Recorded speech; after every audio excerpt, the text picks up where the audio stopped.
እናትና ልጅ ተፋጠጡ። እናት አንቺ ታሰሪ፣ ልጅ ደግሞ እኔ አልታሰርም። በቃ በጣም የሚገርም ነው። አጋቹ በእውነት ስርዓት እያስተማራቸው ይገኛል። በጣም ነው ደስ የሚለው በእውነት አጋቹ እና እንግዲህ ዮዲትን እንግዲህ ታስራ እንዳደረች የሚታወስ ነው። በዛኛው ሳምንት ክፍለ ጊዜ ታስራ እዛ ወንበር ላይ እዛ ወፍጮ ቤት ተጠራቀመበት መጋዘን ላይ ታስራ እንዳደረች ይታወቃል።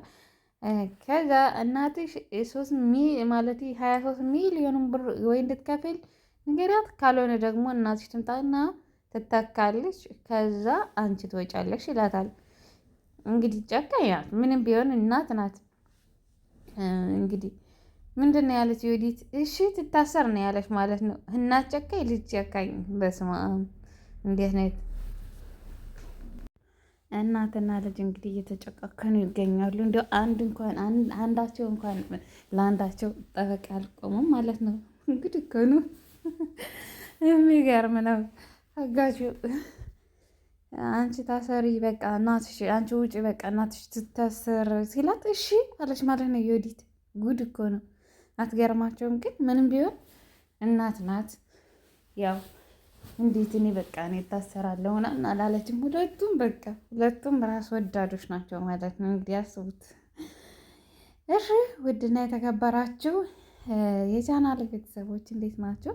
ላይክ ሰብስክራይብ እያደረጋችሁ ቤቴን ተቀላቀሉ ማለት ነው። እንዲሁም በትህትና በአክብሮት ደግሞ ሼር ታደርጉልኝ አልጠላም ማለት ነው። አመሰግናለሁ። እስቲ እንግዲህ ወደ ዛሬው ክፍለ ጊዜ ደግሞ እናያለን። በጣም የሚገራርሙ ነገሮች ነው እንግዲህ ወይዘሮ ወርቄ እያሳዩን ያሉት ነገር በጣም ደስ የሚል ነው እና እስኪ እንመልከት፣ አብረን እንከታተል ማለት ነው።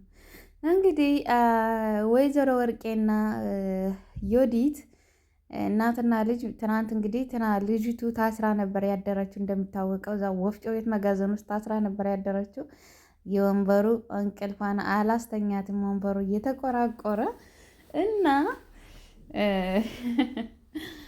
እናቴ በቃ 3 ሚሊዮን ማለት 23 ሚሊዮን በሚሊዮን ብሩን ስጮና በቃ ነገራችን ይለቅ።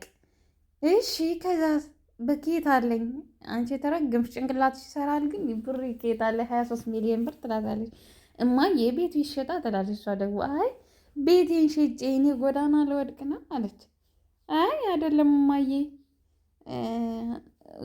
እንትና አልጋ ትይዣለሽ። እንዴት ነው አልጋ የሚይዝ ትላታለች። አይ በቃ አልጋ እንደውም ላንቻ የሆነሽን ፔንሲዮን ትይዣለች ትላታለች ማለት ነው አይደል? አንቺ የተረገምች ልጄ፣ እውነት ግን ጭንቅላትሽ ይሰራል ትላታለች። አዎ እንዴ ጭንቅላቴማ በጣም ነው የሚሰራው እማዬ። ስለዚህ በቃ ሽጩና እኛ የምንገላገል፣ እኛም ከዚህ እንውጣ፣ በቃ ይብቃን፣ ይህ ነገር ከዚህ ያቁም። ስለዚህ እንደዚህ ብታደርጊ ነው የሚሻለው እማዬ ትላለች። አንቺ ባመጣሽው ጣጣ እኮ ነው እዚህ ነገር ውስጥ የከተትኩት፣ እኔ ምን አገባኝ? ካልሆነ እሷ ትታሰር፣ አንቺማ ብሩን ማትከፊ ከሆነ ወይዘሮ ወርቄ በቃ የወዲት እዜቸው ታስራ መኖሯ ነው ይላታል ማለት ነው አጋቹ። ከዛ እሷ ደግሞ አይ ትታሰር፣ በቃ ምንም ማድረግ አልችልም፣ ቤቴን ንብረቴንማ አልሸጥም፣ በቃ ትታሰር ትላለች። በዛ በኩል ደግሞ የወዲትን በቃ ይኸውልሽ እዚህ ሳይመችሽ ነው አደል ያደረ፣ ስለዚህ እንደዛ ከሆነ ደግሞ እናትሽን አንቺን ፈታሻለሁ፣ እናትሽን ሰራት ይላታል። እሺ ብላ ብድግ ሲፈታት ልክ እንደ ፈታት ሄዳ እናቷን አላሰረችም። ኧረ አቤት የክፋት ጥግ እኮ ናቸው፣ የክፋት ጥግ። እናትና ልጅ በጣም ተገናኝተዋል እኮ በእውነቱ፣ አንድ አይነት ኮፒ ፔስት ማለት ነው። እና ወይዘሮ ወርቄም እንግዲህ ያችን ወንበር ያችን እስር ቅምስ አድርገዋታል ማለት ነው። ግጥም አድርጋ ልጅ እናቷን ግጥም አድርጋ ስራ እሷ ወደ ቤተሰብ ወደ ባሏ ቤት ትሄዳለች። ባሏ ቤት ስትሄድ ደግሞ አጋቸው ሆዬ አብሯት ሄደ ማለት ነው። ሲሄድ እንደ ልማዷ መቼም የለመደ እንትን አይተውም ሄዳ አማቷን ታሰቃያታለች ማለት ነው። አማቷን ጀመራት ደግሞ በእውነት የወንደሰን እናት በጣም ነው ልቧ አዝኖ ያለው ማለት ነው። እና ልክ እንደገባች ቡና ፌላት አላት። ቡና ፊ ቡና እኮ አፍልታ አታውቅም። እንግዲህ ወዲት ቡና ፊያላት ግድ ነውና ቡናውን አፈላች። ከዛ ንቀቷ አሁንም ቢሆን ንቀቷ አልተዋትም ማለት ነው። ምንም ነገር የተቀየረችው ነገር የለም እና ትሳደባለች አማቷን ማለት ነው። እና አጋቹ ደግሞ ለምንድን ነው የምትሳደቢው አንቺ መቼ ነው የምትማሪው ይላታል። ስለዚህ እንደዛ ከሆነ እኔ መተሽ ድፍት ብለሽ ይቅርታ ጠይቂያት እግሯ ላይ ማለቴ ፊት ለፊቷ ላይ ድፍት በይና ይቅርታ ጠይቂያት አላት። ከዛ ሄዳ ዝም ብላ ቁጭ ብላ ይቅርታ አለች። ከዛ እንደ አይነት ይቅርታ የለም ሂጂና በስነ ስርዓት ይቅርታ በያት ይላታል። ከዛ ሄዳ ጉልበቷን ስማ ይቅርታ አለች ማለት ነው። እና አንዳንዴ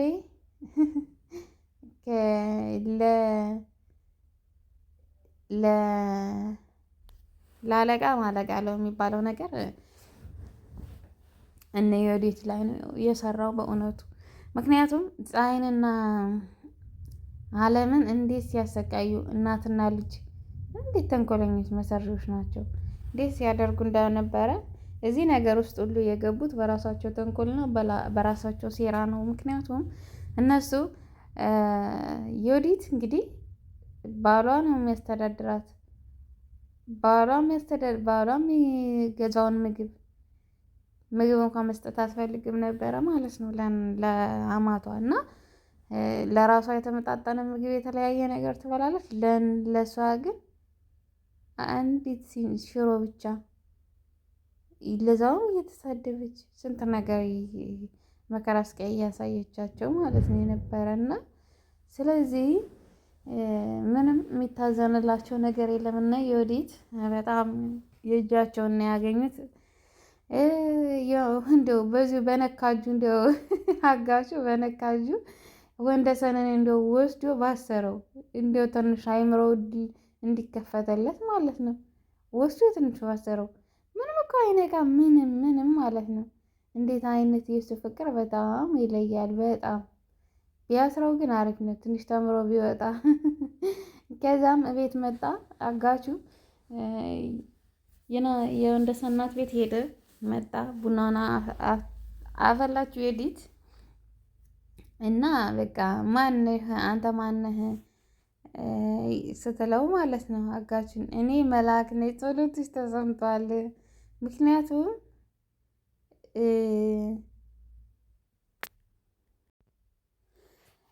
ወንደሰን ደግሞ እንግዲህ ዮዲት ከቤት ወጥታ ማደሯን ሲያውቅ በጣም ተናዷል። የእሱን ንዴት እንግዲህ ለአንድ ሰከንድ ነው ተናዷል።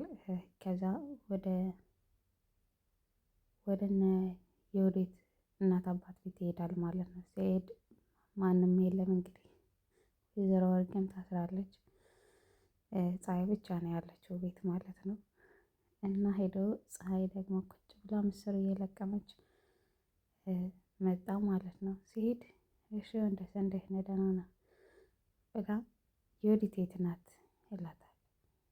አይ ዮዲት እዚህ ያላደረችው እና የት ነው ያደረችው እኔ አላውቅም፣ ነገር ግን እዚህ ያላደረችም ትላለች። ከዛ አጋቹ ቤት እየመጣ ነበረ። የምን አጋች? አለምን ያገታት አጋች። አንቺ በምን ልታውቂ ቻልሽ አለምን ልታገተች? አይ ያሳገቷት ዮዲትና ወይዘሮ ወርቄ ናቸው። አባዬና ዮዲት ናቸው ያሳሰሯት ያሳገቷት ትላለች። ምን ማለትሽ ነው አንቺ? እንዴት ስሜን አንቺ ማን ስለሆንሽ ነው የሚስቴን ስም ታጠፊ ስሟንም ታጠፊ ይላታል። ከዛ አይ እኔ ያላደረገችውን ነገር አደረገች ብለሽ በህግ እንደማያስቀጣ ታውቂም ይላታል። እኔ ምን ነው እንዲያው እሷ ይህ ሁሉ ነገር ባላደረገችውና እኔ በታሰርኩኝ። ዮዲት ማለት በጣም አረመኔ፣ ክፉ፣ ነፍሰ ገዳይ፣ ተንኮለኛ ሴት ናት።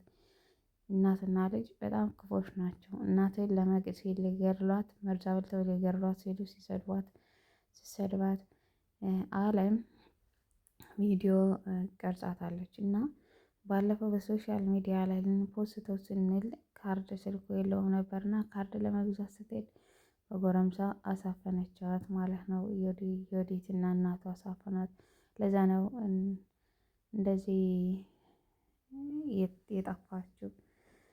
ምን ሆነ ነው ወንደሰን? ለምንድነው ማታምን? ለምንድነው ሰው የሚልህን ማሰማ? መቼም ሚስትህ ምንም ነገር ከሌለባት ማንም ምንም ሌላት አይችልም። ስለዚህ ዮዲት ማለት በጣም ክፉ አረመኔ ናት። እኔ ለራሱ 24 ሰዓት ቀን ከሌሊት እንድሰራ ነው የምትፈልገው። በጣም አረመኔ ናት። በጣም ክፉ ናት። እኔ ስለማውቃት ነው እንደዚህ የምልህ።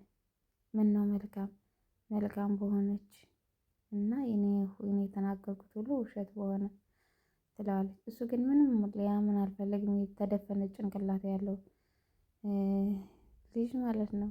እንዲ አጋቹ ጭንቅላቱን ቢያስተካክልለት ጥሩ ነው ይመስላችኋል ጋይስ? እና አጋቹ በእውነት ወደ ወንደሰንም ቢዞር ጥሩ ነበረ ማለት ነው። አእምሮ እንዲገለጥለት እንዲከፈትለት የሚስቱ ተንኮል እንዲታየው ማለት ነው። እና የት ነው ያደርሽው ይላታል። ጭራሽ ወይኔ መቄዶንያ ነው ያደርኩት። ምክንያቱም በጎ ስራ የሚሰራ ስለነበረ እዛ መቄዶንያ ነው ያደርኩት አይደል? እንደው በጣም ነው ያሳቀች። ጭራሽ መቄዶንያ በምን እድሏ ነው? እና እማዬ ደግሞ ዝም ብሎ አይኔን ያሉ የኔ እናት ዮዲት መቄዶንያ ምንም አላመንኩሽም አለ። እንግዲህ ያዝናለት የእውነት እውነቱን ከሆነ እንግዲህ ምንም አላመንኩሽም፣ ላምንሽ አልፈልግም።